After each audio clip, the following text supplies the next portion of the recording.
இந்த வீடியோவை ஆரம்பிக்கிறதுக்கு முன்னாடி யார் யார் வீட்டுக்கெலாம் வந்து நல்ல தண்ணி தடையில்லாமல் வந்துக்கிட்டு இருக்கோ அவங்க 2 கை குப்பி அப்படியே தடைக்கு மேலே தூக்கி உங்கள் குலசாமியவோ இல்லை உங்கள் இஷ்ட தெய்வத்தையோ வந்து மனசார நினச்சி ஒரு நன்றி சொல்லி ஒரு கும்பிட போடுங்க.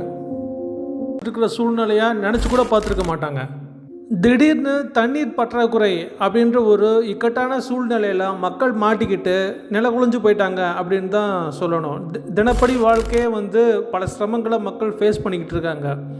கர்நாடகா முதலமைச்சர் சீதாராமையா சொல்லியிருக்காரு, தினப்படிக்கு 500 மில்லியன் லிட்டர் தண்ணி வந்து அதிகமாக தேவைப்படுது அன்றாட விஷயங்களுக்காக. பெங்களூரில் தண்ணீர் பற்றாக்குறை அப்படிங்கிறது கண்டிப்பாக திடீர்னு ஒரு நாள் வர விஷயம் வந்து கிடையாது. கொஞ்சம் கொஞ்சமாக தண்ணி வந்து கம்மியாகிட்டு இருக்கிறது வந்து ஒரு நாள் முற்றி போய் தான் இந்த மாதிரி பெரும்பாலான மக்கள் ஒரே சமயத்தில் பாதிக்கப்படுறது. பெங்களூருக்கு வந்த இந்த சூழ்நிலை வந்து எல்லா மக்களுக்குமே வந்து ஒரு வார்னிங் தான். ஏன்னா இந்த தண்ணீர் பற்றாக்குறை வந்து எவ்வளோ பெரிய விஷயமாக மாறப்போகுது, ஃப்யூச்சரில் இதனால் எவ்வளோ பெரிய மக்கள் வந்து இக்கட்டான சூழ்நிலையை வந்து ஃபேஸ் பண்ணுறதுக்கு வாய்ப்பு இருக்குது அப்படின்ட்டு தான் இந்த வீடியோவில் நம்ம பார்க்க போகிறோம்.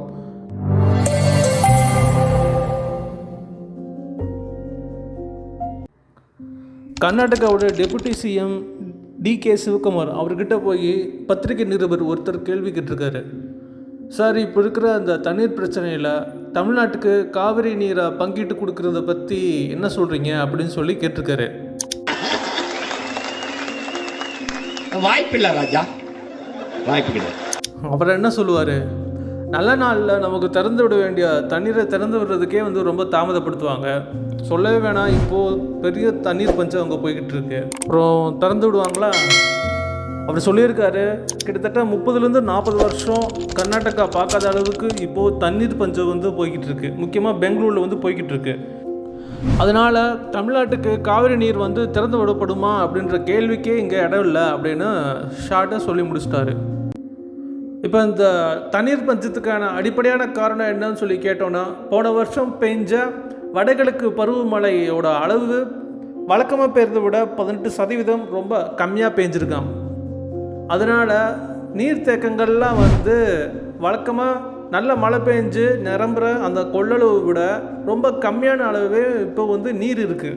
பெங்களூரில் மொத்தம் 13,900 போர்வெல்ஸ் இருக்காமா. அதில் 6,900 போர்வெல்ஸ் வந்து எல்லாமே வற்றி போச்சு, நிலத்தடி நீர் வந்து கம்மியாயிருச்சு. இதெல்லாம் மொத்தமாக சேர்ந்து தான் இப்போது தண்ணீர் பிரச்சனைக்கு வந்து அடிப்படையான காரணமாக இருக்குது அப்படின்னு சொல்கிறாங்க. மழை வந்து சரியாக பெய்யல, அதனால தான் இப்போது தண்ணீர் பஞ்சத்துக்கு காரணம் அப்படின்றது வந்து எப்போது திருவள்ளுவர் டீனேஜராக இருந்த காலத்தில் சொன்ன காரணம் அது. அதவே இன்னும் சொல்லிகிட்டு இருக்காங்க அப்படின்னா அது வந்து கண்டிப்பாக ஏற்றுக்க முடியாத விஷயம். ஏன்னா இதை விட முக்கியமான காரணங்களும் சில இருக்குது. இந்தியாவில் நல்ல தண்ணியை அதிகமாக பயன்படுத்துறது வந்து விவசாயம் சம்மந்தப்பட்ட விஷயங்களுக்கு தான் அதிகமாக பயன்படுத்துகிறாங்க. கிட்டத்தட்ட 87% வந்து விவசாயத்துக்கு பயன்படுத்துகிறாங்க. தொழிற்சாலைகளில் வந்து 8% பயன்படுத்துகிறாங்க. அப்புறம் சராசரியான மக்கள் வந்து வீட்டில் பயன்படுத்துறது, அப்புறம் இந்த ஹாஸ்பிட்டலில் பயன்படுத்துறது, இந்த மாதிரியான விஷயங்கள் வந்து ஒரு 5%. நார்மலாக ஒரு 3 பேர் இருக்கிற ஒரு வீட்டில் ஒரு நாளைக்கு வந்து வாட்டரை வந்து டாய்லெட்டில் நம்ம ஃப்ளஷ் பண்ணுறோம்ல, அதுக்கு மட்டும் 150 லிட்டர் வாட்டர் வந்து ஒரு நாளைக்கு செலவாகுதாமா. அதே மாதிரி பாத்திரம் கழுவுறது, குளிக்கிறது மூலமாக வர தண்ணி, அதே மாதிரி துவைக்கிறது மூலமாக வெளியேற தண்ணி, இதெல்லாம் வந்து மறுசுழற்சி பண்ணோம் அப்படின்னா 4,500 லிட்டர் தண்ணி வந்து குறைஞ்சபட்சம் நம்மளால் சேமிக்க முடியும்னு சொல்லி சொல்கிறாங்க. இப்படி மறுசுழற்சி பண்ணி சுத்திகரிக்கப்பட்ட தண்ணியை வந்து மறுபடியும் நம்ம ஃப்ளஷ்க்கு யூஸ் பண்ணாலும் பண்ணிக்கலாம், தோட்டத்துக்கு பயன்படுத்தினாலும் பண்ணிக்கலாம், இல்லை தரையை சுத்தம் பண்ணுறது, இந்த மாதிரி எது பண்ணணுன்னாலுமே அந்த தண்ணியை வந்து நம்ம பயன்படுத்திக்கலாம். தனி ஒரு வீட்டில் வசிக்கிற நபர்கள்னால இந்த மாதிரி பண்ணுறதுக்கோ கொஞ்சம் சிரமமான காரியமாக இருக்கலாம். ஆனால் பெரிய பெரிய அப்பார்ட்மெண்ட் கட்டி சேல்ஸ் பண்ணுற பெரிய பெரிய ரியல் எஸ்டேட் குரூப்ஸ்லாம் வந்து அவங்க அப்பார்ட்மெண்ட்டில் இந்த மாதிரி வாட்டர் ட்ரீட்மெண்ட்டு ஃபெசிலிட்டி வந்து வச்சாங்க அப்படின்னா ஃப்ரெஷ்ஷான வாட்டரை பயன்படுத்துகிறது வந்து வெகுவாக குறையும். இது மூலமாக தண்ணியை மறுசுழற்சி பண்ணி பாத்ரூமுக்குள்ளே ஃப்ரெஷ் பண்ணுறதுக்கெலாம் வந்து யூஸ் பண்ணும்போது நல்ல தண்ணியை சேமித்து வைக்கிறதுக்கு வந்து நிறையா வாய்ப்புகள் வந்து இருக்குது. பெரிய பெரிய அப்பார்ட்மெண்ட்டுக்கு சரி, ஓகே. தனி ஒரு வீட்டிலேருந்து வெளியேற கழிவுநீர்களை வந்து என்ன பண்ணுறது அப்படின்னா, இதுக்கு கவர்மெண்ட் ஒரு நல்ல திட்டம் போட்டு ஒவ்வொரு முனிசிபாலிட்டிலையும் இருக்கிற வீடுகளில் இருந்து வெளிவர அந்த கழிவுநீர்களெல்லாம் வந்து ஒன்றா சேகரித்து அந்த நீரை மறுசுழற்சி பண்ணி விவசாய நிலங்களுக்கு பக்கத்தில் இருக்கிற நீர்த்தேக்கங்கள்லாம் வந்து வற்றி போயிருக்கும். அந்த வற்றி போயிருக்கிற நீர்த்தேக்கங்களில் வந்து அந்த நீரை விட்டு நிரப்பி வச்சோம் அப்படின்னா அது விவசாயத்துக்கு பயன்படுத்திக்கலாம். நம்ம நாட்டில் நல்ல தண்ணியை வந்து அதிகமாக விவசாயத்துக்கு தான் வந்து நம்ம பயன்படுத்துகிறோம். இப்படி பண்ணுறதுனால நல்ல தண்ணியை வந்து விவசாய பயன்பாட்டுக்கு பயன்படுத்துகிறத கம்மிப்படுத்திட்டு மக்களோட குடிநீர் தேவைக்கு வந்து அந்த நீரை பயன்படுத்துறதுக்கு வந்து நிறையா வாய்ப்பு இருக்குது. கார் வாஷ் பண்ணுற அந்த மெக்கானிக் ஷாப்லாம் வந்து பார்த்துருப்பீங்க. ஒரு தடவை காரையோ பைக்கோ வந்து வாஷ் பண்ணிவிட்டு அதுக்கடுத்து அந்த கழிவு நீரை மறுபடியும் மறுசுழற்சி பண்ணி அதே நீரை மறுபடியும் பயன்படுத்தும் போது நிலத்தடி நீரை நம்ம அதிகமாக பயன்படுத்த வேண்டிய தேவை வந்து இல்லாமல் போகுது. ஒரு சின்ன அளவாக இருக்கிற ஒரு டெக்ஸ்டைல் தொழிற்சாலையில் கூட 1 லட்சம் லிட்டர் தண்ணி வந்து தேவைப்படுதாமா அது பயன்பாட்டுக்கு குறைஞ்சபட்சம். காயற்பித் இண்டஸ்ட்ரி வந்து கேள்விப்பட்டிருப்பீங்க. தென்னை நார் தொழிற்சாலை, அதில் வந்து 1 கியூபிக் மீட்டர் இந்த காயற்பித்து வந்து க்ளீன் பண்ணுறதுக்கு வந்து 300லேருந்து 600 லிட்டர் வாட்டர் வந்து தேவைப்படுது.